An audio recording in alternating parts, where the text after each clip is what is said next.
Hey guys, just wanted to express something really quick. With this system of life and the way things are engineered and what it has created beneath the surface for us all, it's created a situation where most of us are contained in our little tortured islands of misery. We're all just barely missing each other, or we're just straight up not comprehending or communicating well enough to one another. This has been an attack on not only our minds, but our ability to comprehend the actual truth of the matter. Um, it's almost as if people's minds have been programmed to never accept certain things, just by default. You know, it's almost as if it's a computerized process that immediately dismisses any real truth or logic if it conflicts with the surface level of what we're seeing. You know, that level of cognitive dissonance isn't really feasible for the average person. Their brains are not designed to handle such a thing in such an extreme fashion. This is extreme cognitive dissonance and a very bold duality for many people's lives.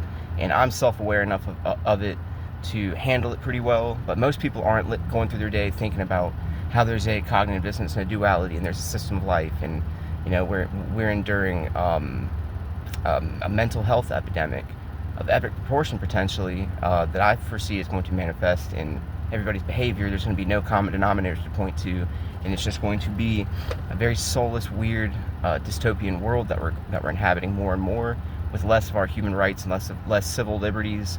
And I imagine at a certain point we're just not going to have anything too fancy going on. You know, in the best interest of serving the greater good, very unique, very elaborate things are going away.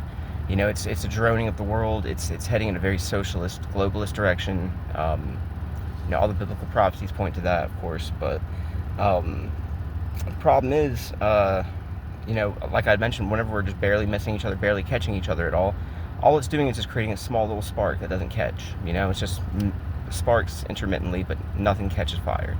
It's basically keeping all the key details that would inform you well and serve your best interest. Those types of things are scarce. There's no key details. There's no common denominators. There's no specificity whatsoever when it comes to this. They just want you to know that, hey, the world's weird and fucked, and some people know, but some don't view it as such. But it is a spiritual phenomenon that's occurring. Ultimately, it's a theme in the world. It's a world shift that's been slow seeping and insidious and gradual, but it is definitely felt by me, at least, and I know there are other people just noticing how everything is just inherently worse.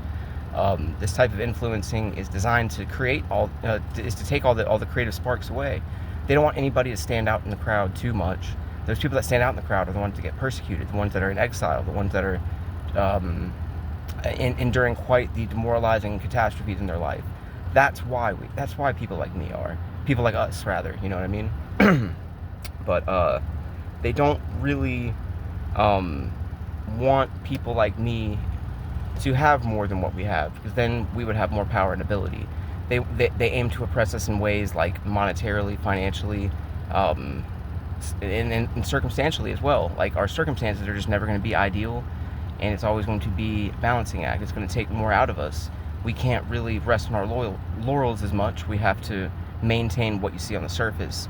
And every day, what we have going on internally is a power struggle between good and evil, and we're going to be playing against remote forces that ultimately want us to fail. And that's just a part of life. If you're not factoring that in, then you're going to be a victim of this life, without a doubt. Like, you can go ahead and expect that you'll take a long walk off a short pier one day and not even realize it. Ultimately, though, like, the way I view it, in this simulation of life, as I always put it, you know, we are blips on their map that are self-aware of how we are just merely viewed as a blip to them. But we're also aspiring to be more, and we know that we are more. And I think once enough light bulbs go off for people like me, then we could circumvent our predetermined outcomes, because that is ultimately what they're wanting to do, is retain control of the future. And they don't want our futures to become too autonomous, or for us to gather too much intel or knowledge that would benefit us in circumventing their outcomes. They want to control what our fate is, and they're sadists who like this morbidly subdued, insidious type of attack on our lives. You know, it's such a long game that they're playing, and they know everybody's fueled by the short term, so that's what they prey upon, your need to keep getting behind the short term. But this is a long game, and I'm playing the long game very well, I believe.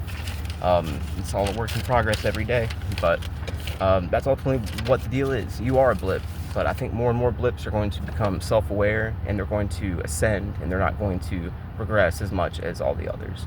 But I'll leave it at that for now. Talk to you guys later. Peace.